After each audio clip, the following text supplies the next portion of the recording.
అందరికీ నమస్కారం. మా ఛానల్ని కనుక మీరు మొదటిసారి చూస్తున్నట్టయితే సబ్స్క్రైబ్ చేయండి. ఈ భూమి మీద మొట్టమొదటి డాక్టర్ ఎవరంటే శ్రీకృష్ణ భగవానుడనే చెప్పాలి. ఎంతో గొప్ప వైద్యుడైన శ్రీకృష్ణ భగవానుడు ఆరోగ్యం గురించి, ఆరోగ్య సూత్రాల గురించి, ఆయుర్వేద సూత్రాల గురించి ఎన్నో విషయాలు చెప్పారు. ఆ విషయాలన్నీ మనం ఈ వీడియోలో తెలుసుకుందాం. ముందుగా శ్రీకృష్ణ భగవానుడు ఆరోగ్య సూత్రాల గురించి సూర్య భగవానుడికి ఉపదేశించాడు. సూర్య భగవానుడు ఆయన శిష్యులకి ఉపదేశించారు. ఆ శిష్యులు ఆ విషయాలన్నీ గ్రంథాలలో రాశారు. అలా కొన్ని విషయాలు మన పురాణాలలో కూడా తెలియజేయబడ్డాయి. ఆ విషయాలన్నీ వివరంగా, అంటే వ్యాధులకు కారణాలు, వ్యాధులు ఎలా వస్తాయి, వ్యాధులను ఎలా నివారించుకోవాలి అనే విషయాలన్నీ మనం ఈ వీడియోలో వివరంగా తెలుసుకుందాం. ఈ రోజుల్లో మనందరికీ చాలా అవసరమైనది ఆరోగ్యం. దాని గురించి పూర్తి అవగాహన కల్పించుకోవాలి అనుకుంటే వీడియోని స్కిప్ చేయకుండా చివరి వరకు చూడండి.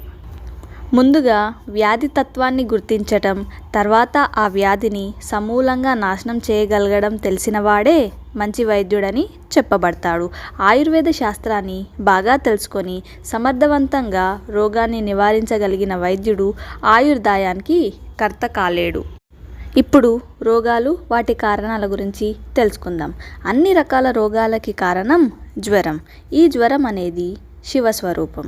అది ఎంతో వికృతంగా, భయంకరంగా ఉంటుంది. దానికి 3 పాదాలు, 3 తలలు, 6 భుజాలు, 9 కళ్ళు ఉంటాయి. జ్వరం రౌద్ర స్వరూపంతో ఉంటుంది. అది యముడితో సమానమైనది. జ్వరం రావడానికి ప్రధాన కారణం మందాగ్ని, అనగా అజీర్ణం. దానికి కారణం వాత, పిత్త, శ్లేష్మాలు. వాత జ్వరం, పిత్త జ్వరం, శ్లేష్మ జ్వరం.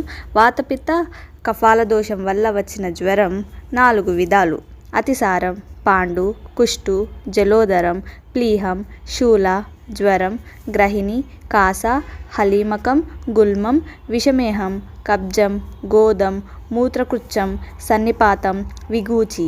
ఇలా మానవులకు మొత్తం 64 రకాల రోగాలు కలుగుతాయి. ఇలా కలిగిన వ్యాధులన్నీ మృత్యువు అనే కన్యకి పుత్రులు. వార్ధక్యం అనేది ఆ మృత్యుకన్యకి పుత్రిక. ఈ వార్ధక్యం అనగా ముసలితనం అనే మృత్యుకన్య పుత్రిక తన సోదరులైన రకరకాల వ్యాధులతో కలిసి భూమండలమంతా సంచరిస్తూ ఉంటుంది.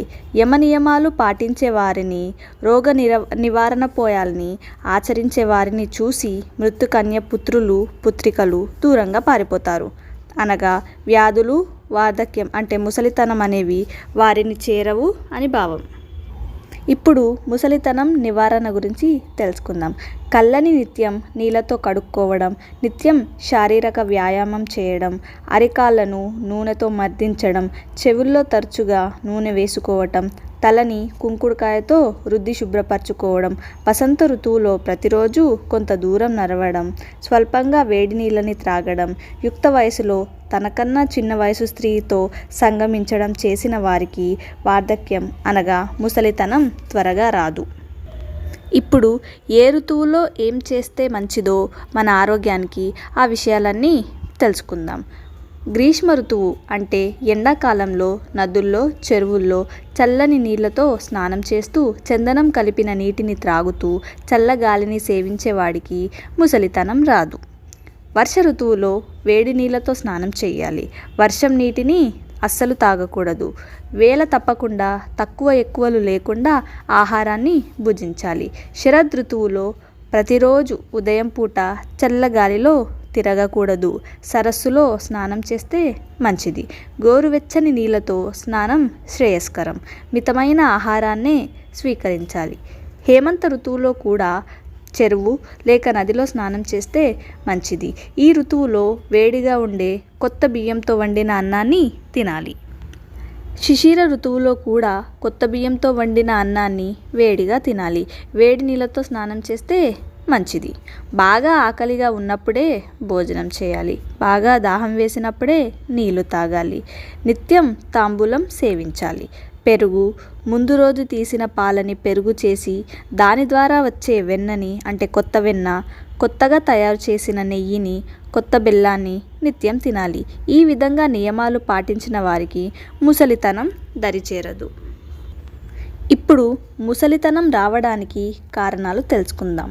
ఎండిన మాంసం తినడం, తనకన్నా పెద్ద వయసు స్త్రీలతో సంభోగించడం, ఉదయించే సూర్యుడిని చూడడం, లేత పెరుగుని, రాత్రిపూట పెరుగుని తినడం, చెడ్డ స్త్రీని, రజస్వలైన స్త్రీని, భర్త పుత్రులు లేని స్త్రీని, యాగం చేసిన శూద్రుడి భార్యని, ముట్లడిగిపోయిన స్త్రీని కామించడం, వారితో కామసుఖం అనుభవించడం చేసేవారికి త్వరగా ముసలితనం మీద పడుతుంది.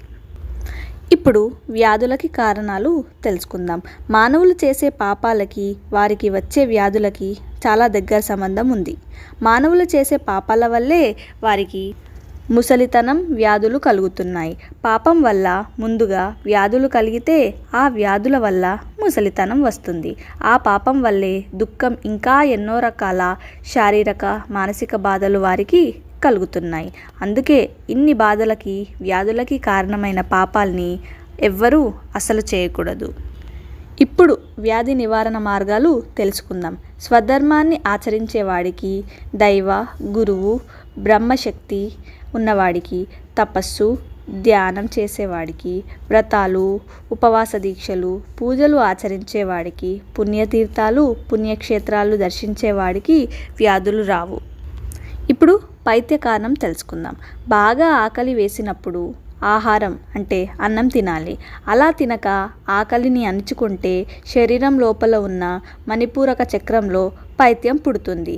తాటి ముంజల్ని, మారేడు పండుని తిన్న వెంటనే నీళ్లు తాగితే ప్రాణాల్ని పోగొట్టే పిత్తం ఏర్పడుతుంది. వేడి నీళ్ళని తరచుగా తల మీద పోసుకున్నా, భాద్రపద మాసంలో ఎక్కువగా చేదు అంటే కాకర వస్తువులు తిన్నా పైత్యం శరీరంలో ఏర్పడుతుంది. అలా ఏర్పడిన పైత్యాన్ని ఎలా నాశనం చేయాలో ఇప్పుడు తెలుసుకుందాం.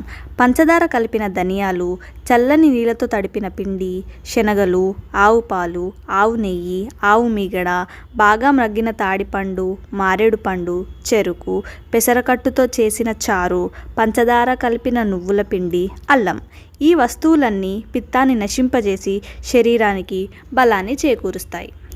ఇప్పుడు శ్లేష్మ యొక్క కారణాలు తెలుసుకుందాం.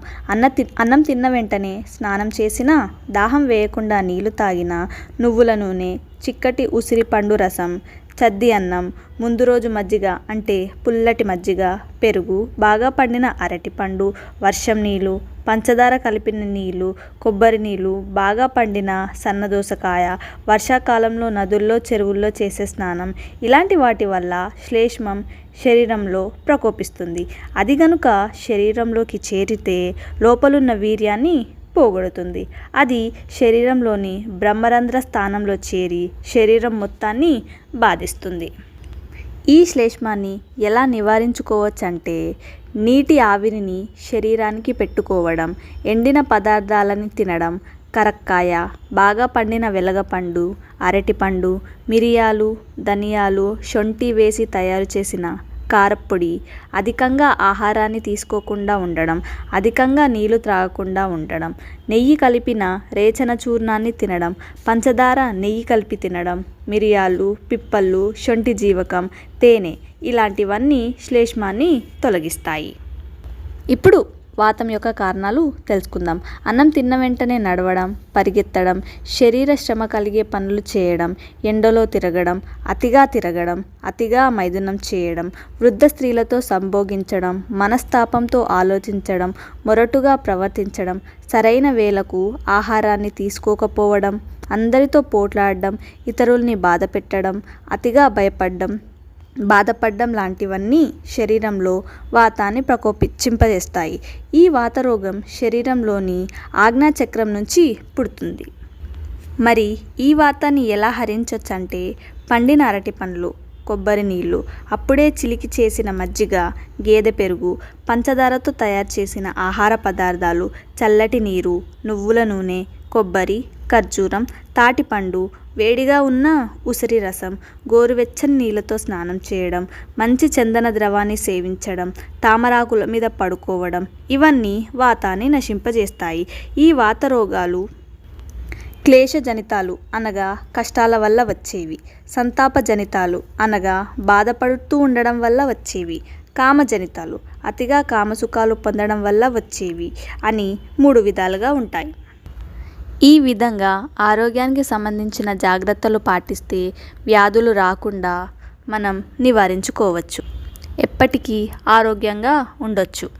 ఈ విషయాలన్నీ సాక్షాత్తు ఆ శ్రీకృష్ణ భగవానుడే తెలియజేయడం జరిగింది కాబట్టి మనమందరం తప్పనిసరిగా పాటించాలి. ఈ నియమాలు పాటిస్తే మనకి ఏ వైద్యుడి అవసరం లేదు, ఏ వైద్యం కూడా అవసరం లేదు. దయచేసి ఈ వీడియోని ఇతరులకు షేర్ చేసి వారికి కూడా ఆరోగ్యం పైన అవగాహన కల్పించండి.